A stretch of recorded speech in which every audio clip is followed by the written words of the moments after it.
Hello বন্ধুরা, আমি হলাম কচু বিজ্ঞানী ছোটো ভাই লাউ বিজ্ঞানী। অনেক বন্ধুরা আমাকে কমেন্ট করেছে ছোটো ছোটো রসুনবাজির ভিতরের পাথরগুলি কী প্রকৃতির থাকে। তো আজকে আমি সেই বিষয় নিয়ে আপনাদের একটু জানাবো।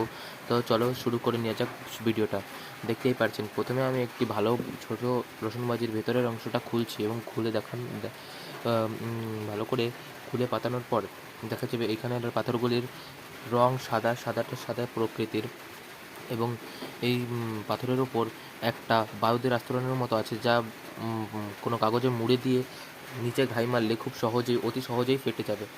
এখন এটাকে সাইড করে আমি এক জায়গা করে নিলাম।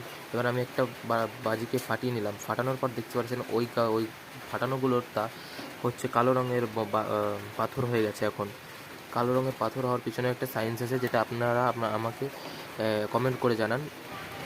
এখন অনেক কিছু আমি বাজি ফাটিয়ে নেব, দেখা যাক।